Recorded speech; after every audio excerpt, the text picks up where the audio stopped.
2 มื้อนอนอยู่เพื่อนเนาะ ปรับเลยเนาะอ่ะมา1 ล้านกีบเด้อว่าจันเด้อเป็นเงินทางพ่อกับแม่เพิ่นเด้อที่ว่ามันกินทานน้ำทั้งผู้พ่อเนาะเป็นทั้ง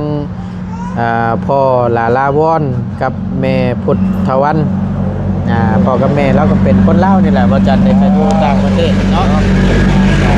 คนใจพ่อกับแม่หลายๆพี่น้องเอ้ยเนาะเงินจำนวนนี้ทางบ่จันก็สิได้เอามามอบให้ทางทุกแม่เพิ่นเนาะถึงว่าบ่ทวงบ่ทันในการทรงสการเพิ่นก็สิเอาเป็นส่วนทำบุญน้ำลาวบาทนี้เนาะซื้อพวกเครื่องอยู่ของกินเนาะเป็นพวกน้ำพวกในถวายขู่ถวายคนที่จะมางานวันที่28นี่แหละเนาะโอ้ยเนาะทางบ่จันก็ขอขอบพระคุณทางพ่อกับแม่หลายๆเด้อเนาะที่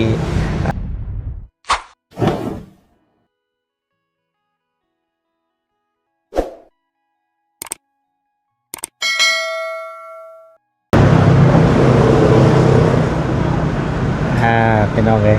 เนาะเปิดคลิปเปิดภาพเรียกบาทนี่พี่น้องเลยพร้อมกับตั้งบ่าวจันเด้อพี่น้องเด้อกับพอดีท่านโดยสบายดีสบายดีเนาะสบายดีเด้อทางประธานป้องเพิ่นโดยเนาะสอนยามอยู่สถานที่ที่กูจะพบจะพ่อใช่เนาะ นั่นแหละก็จังว่านะว่าอยากพบอยากพ่อแต่มันก็ต้องได้พบได้เจอได้พอจันเลยเนาะเฮ็ดได้ซะเรียนบ่ได้เกี่ยวมันเจ็บของไข่มันดีเรียงบ่ได้ก็ดูว่าย่างดีแม่นคือเห็นแหละบุรีตั้งบ่จันครับแม่นน้องเชิญเพิ่นมาเยี่ยมยามพี่น้องเอ้ยก็ขอบคุณในไลน์ขอบใจหมู่คู่เนาะ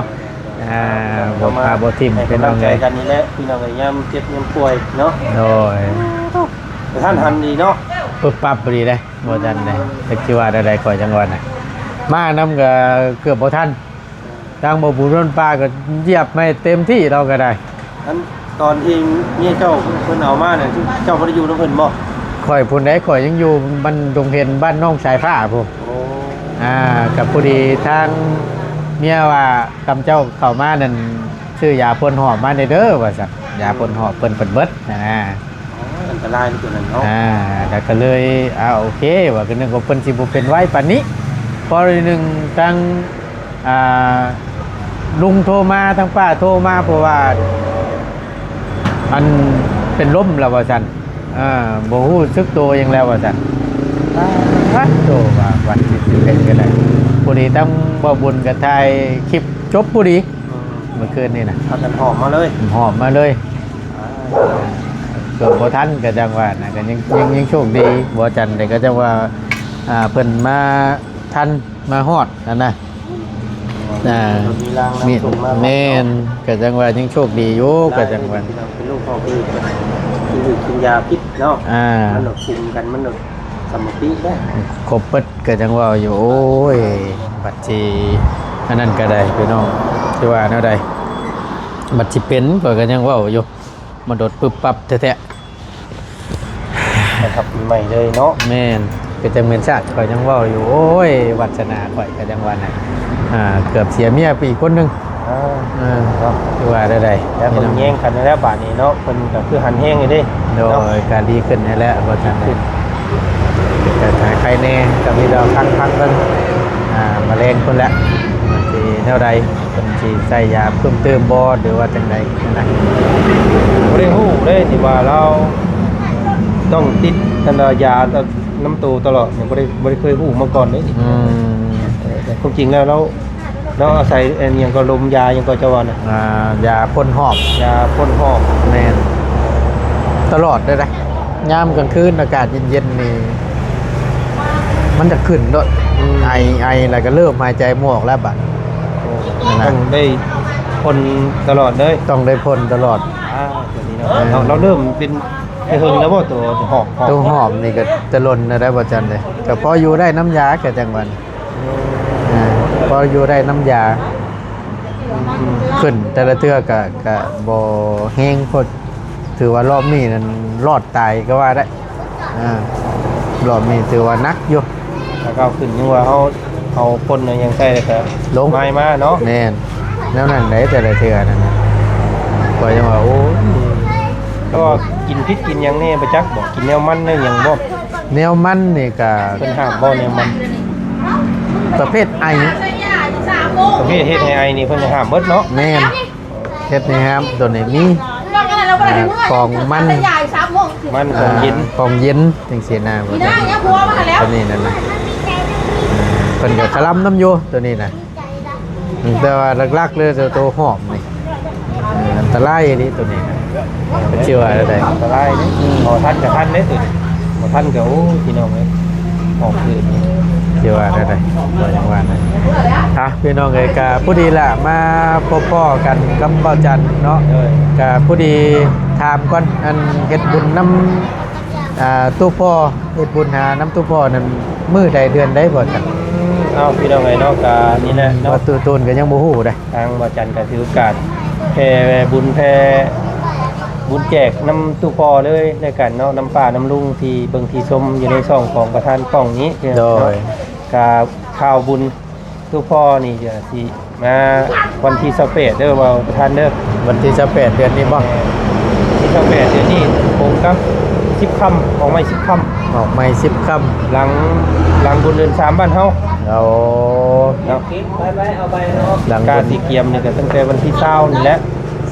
ซาวขึ้นไปเนาะ แม่นกะเกียมเครื่องอยู่ของกินน้ำในแนวเครื่องบุญนี่แหละว่าซั่นซะ สุดนี่เนาะ แม่น วันที่28 ที่28 กลมกับวัน ไปสิวันหยังแล้วพี่น้อง หากแต่ว่า10ค่ำแม่นบ่ แม่น 10ค่ำหลังบุญเดือน3บ้านเฮานั่นเนาะ แม่น หลังบุญเดือน3ไปพี่น้องเอ้ยก็ ไอ้โอลมกับตูเมว่ามื้อใดเด้ว่าสันบุญชินผู้พ่อว่าซั่นนะ โดย ดีทางตูเมเพิ่นว่าก็ยันว่ามันถ้ามันวิทย์เดือนนี้ไปแล้วนะมันสิผู้ไร้บัตรนี่หาเดือน6ยันฝนตกเราอะ ช่วงลำหน้าเนาะ แม่น อ่า ยันว่ามันค่าฝนลงเนี่ยยันมันยาก การเฮ็ดบุญเฮ็ดหยังให้เราและ ลำบากแล้วตัวนี้นะ ก็เลยเอาเดือนนี้ซะว่าซั่น นี่ นี่ได้สั่งต้องกวดน้ำเอาถวายผ้าเขาวอิหยังให้เราให้มันแล้วมันทั่วและ โดย ตอนนี้ครับบ่อาจารย์ก็กำลังประสานทางกัน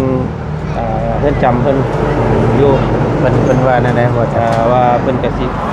เขียนใบพ้นโทษให้นะแล้วก็เฮาสิไปเอาน้ำเพิ่นแล้วก็สิมาให้ทางเนี่ยพอหรือว่าทางศิลวัตรเนาะ โดย อ่านให้เรารับรู้หั่นแหละหยาดน้ำให้เราแล้วก็อ่านใบที่ว่าพ้นโทษ เป็นเขียนมาให้ครับ ว่าเจ้าพ้นโทษเด้อเนาะเพิ่นอภัยโทษให้แล้วบ่ได้จงบ่จำบ่ให้อยู่หั่นคณะให้ขึ้นช่วงสวรรค์พุ่นแหละ โดย เลยกำลังให้ทางนั้นเพิ่นจำเพิ่นนั่นอยู่ ดำเนินการให้โย เพิ่นให้เพิ่นเขียนใบออกใบนั้นให้เนาะ กษาตูแลพี่น้องมีกาตั้งตู้พอเด้ก็ถือว่าไวจะได้พี่น้องเลย เดือนปลาย เดือนปลายนึงก็สิว่านะ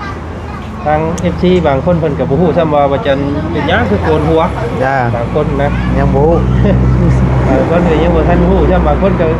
คิดว่าจันเฮ็ดเอา อ้าวมันเรื่องจริงบ่ซั่น โอ้ย เรื่องจริงมันเฮ็ดอันหยอกกันชื่อบ่ว่าซั่นนะมันเพิ่นบ่อยากเชื่อนะพี่น้องเอ้ย โดย เพราะว่ามันค่าเดียวนะเนาะ มันตุบปับเนาะเฮาก็แบบว่าบ่คิดว่าเราสิไวขนาดนี้นะก็สิว่า เยี่ยมพยายามแล้วแต่เก่าก็ทันแห้งพี่น้องเอ้ยเอาย่างออกมาเยี่ยมพยายามอ้างออกมาหาลูกหาหลานยิ้มเปื่อยๆออกมาแล้วอ้วนซุยๆออกมาแล้วเพราะว่ามื้อนึงบัดนี้เข้าไปเยี่ยมเราก็ตกอกตกใจออกมาทั้งแล้วเนาะเปิดประตูมาเราก็โตแล้วเหลือง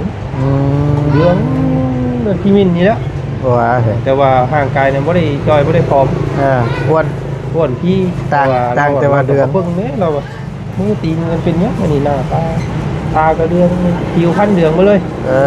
เดืองคือไก่ต้มนี่แหละเดืองคือไก่นี่แหละเดืองตลอดจ้างแต่ว่าเราก็บ่ได้เมื่อยได้มึนตอนนั้นนะ แต่ว่า ก็บ่ได้ว่าเราสิสุดลงป่านนี้ โดย คิดว่าทรงสิเป็นน้ำภาวะแบบว่าเรากินเงียงมันบ่สะอาดในหันซื้อ โดย ผมคิดไว้ว่าบ่อยากคิดลายนะเลยว่าซอกหา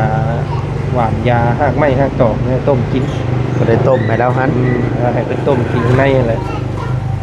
แต่อยู่ไปสักพักไปเพราะว่ายิ่งนักเข่าป่ะ เรื่องเข่ากับบุยากป่ะนี่พี่น้องเราคิดลายแล้วเราเห็นกระโตเรื่องแล้วเราคิดลาย มันแปลกๆในตนในตัวแล้วเนี่ยเนาะในมือนี่แหละ จากที่ว่าเราเริ่มเดืองแล้วก็มันบุกินเข่าแล้วก็เห็นให้เราเมื่อยเรายังคอยลงเทละหน่อยแล้วแต่ว่าพวกทางประจันกับครอบครัวกับประสานเอาออกมาคลินิกเนาะออกมาตรวจก็ได้ไปพบว่าเราเนี่ยมีก้อนเนื้อเนาะมันตันคอบีแล้วตันคอทรงบีโดยเห็ดให้น้ำบีบ่ไหลแล้วก็เห็ดให้น้ำบีแล้วมันฟูมหมอกฟูมเลยมันไปถือม่ามเขาถือซับเขาแล้วก็เลยเห็ดให้เราเหลืองบาดตัวนี้แล้วไวเนาะก็เลยว่าทางคลินิกเพิ่นว่าบ่มีทางรักษาได้ว่าซั่นคำว่าซึ่งเจ้าอยู่ข้างนอกข้างยังเลยยังว่าข้ามไปไทยเพิ่นว่าแต่อยู่ไทยนี่สิซอยได้อยู่เพิ่นว่าสิให้สอดคอเขาทั้งปากให้ไปแทงตุ่มเนื้อมันนะอาจจะช่วยได้เพิ่นว่า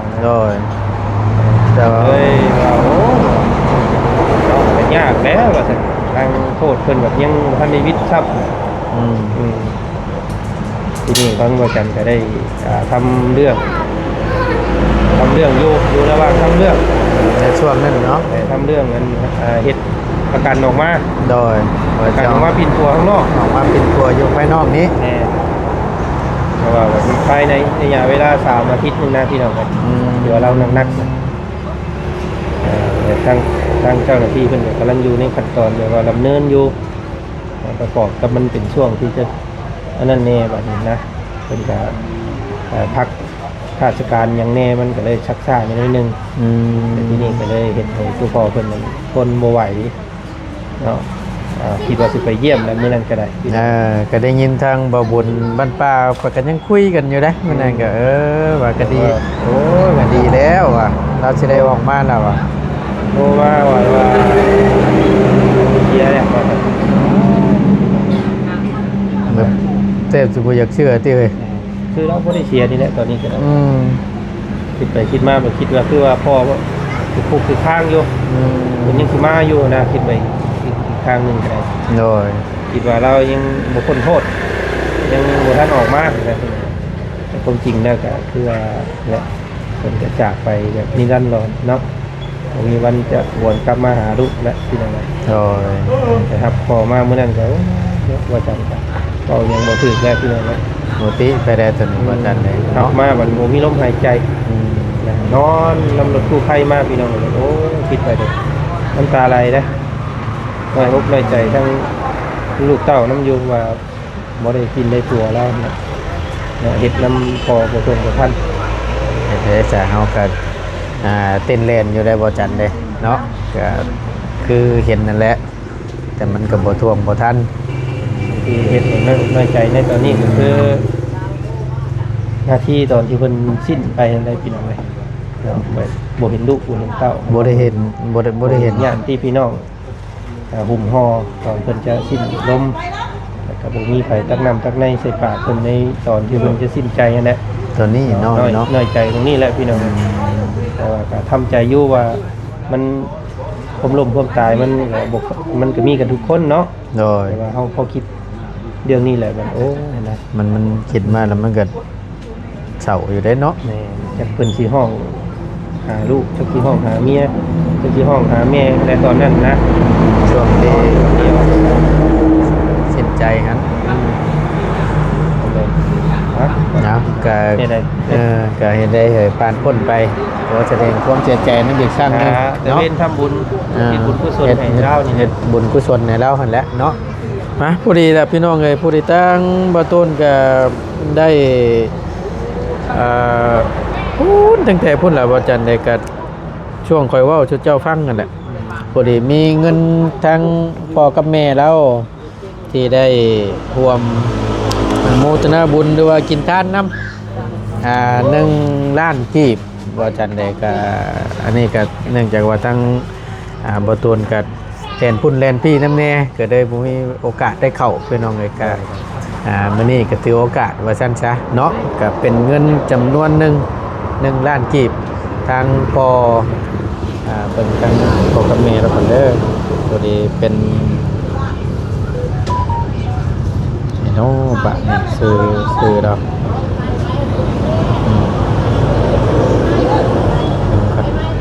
ว่าจันกับบ่ได้เอาไว้เฮิงแน่พี่น้องเอ้ยกับครอบครัวก็โอ้ล้มกันว่าเอานอนเฮือนแต่คืนเดียว คืนนึงเนาะ แม่นอนคืนเดียวแล้วหลายคนก็อยากร่วมกินทานน้ำอยู่แต่ว่าก็บ่ทงบ่ทัน โดย เพราะว่าไปส่งไว้โพดก็ซั่นมันบ่เหมาะเจาะกับงานบุญกับงานบุญเพื่อนพี่น้องตัวเองแน่มันก็ มันรถเคยเหงาเดียวกันแน่น้อยเนาะ มันก็ยากไปหน้าย าก ก็เลย ทำแน่ ว่าเอ้าว่าซั่นเพิ่นก็ได้เสียไปเลยนอนอยู่เพื่อนก็นอนแบบบ่มีลมหายใจคือเก่าหั่นนะที่ใดเฮาก็สิเอาเพิ่นไปส่ง หมอง อยู่ เพิ่นอยู่แล้วนะ โดย ก็เลยตัดสินใจเอาไปในมื้อนั้นคือต้องนอนคืนหนึง2 มื้อนอนอยู่เพื่อนเนาะ ปรับเลยเนาะ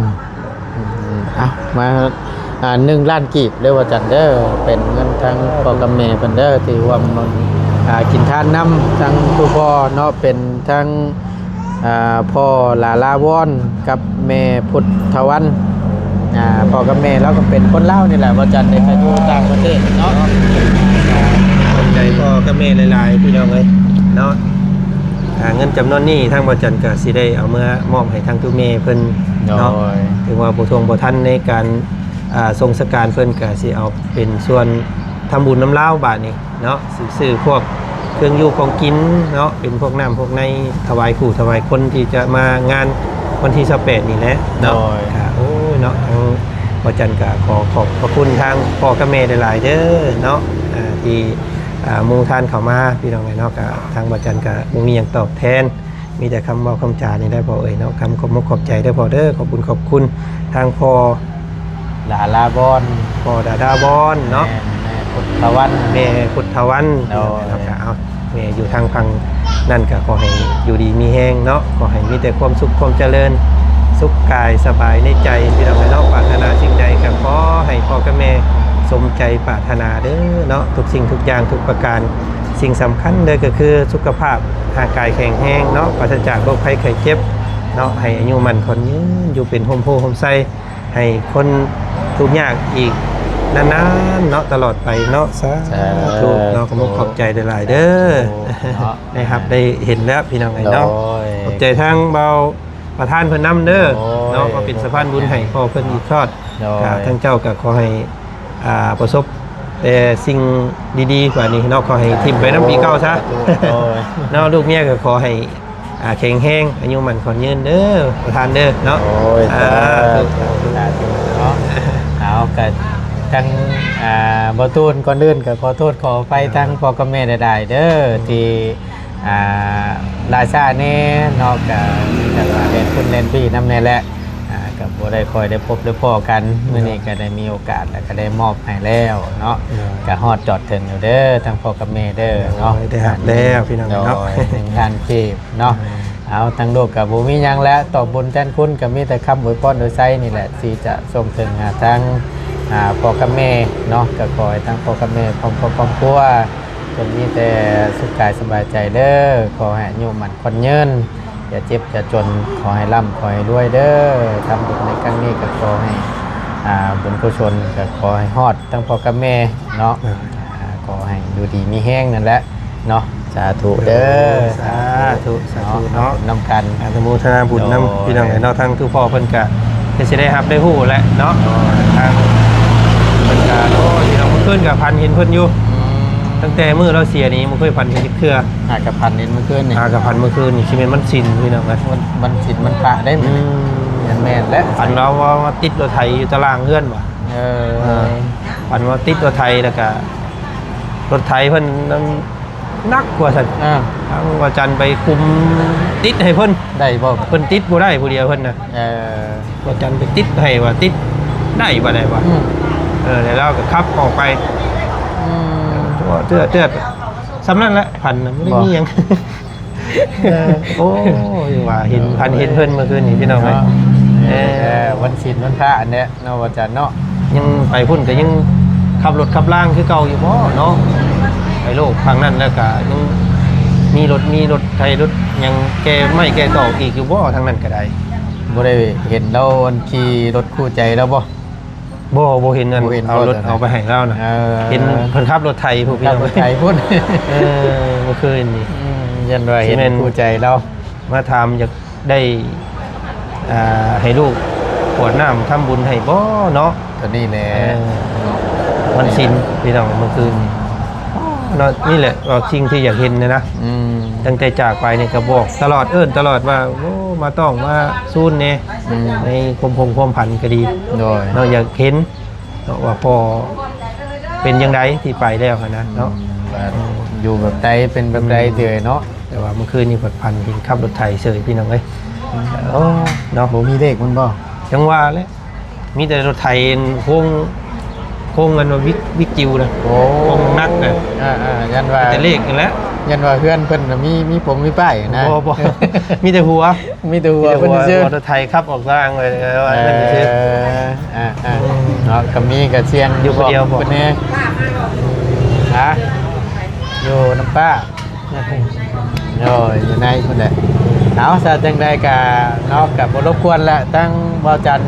ก็สิพาน้องเชอลงไปเลาะ แม่นพาน้องเชื่อเพิ่นไปนี่แหละไปหาเที่ยวก่อนตั้งแต่ขายรถคันนั้นไปก็บ่ค่อยได้พาเพิ่นไปเลยพี่น้องทะเลเดือนเลย ออกมาใหม่ได้นี่เนาะ แม่นออกใหม่คันใหม่แล้ว เป พี่ ลี่ น้ ย อน งเอ้ย เปลี่ยนใหม่ได้เนาะ พอดีมื้อรถมาพอดีได้พอไปก็ได้ผมตั้งในใจของว่าจันนี่คิดว่าสิไปรับเอารถเนาะสมมุติว่าพอเพิ่น ออกมา เพิ่นออกมาก็สิรับเอาทุกพอ ไปมาบ้านเล ขี่ ย มาบ้านเลย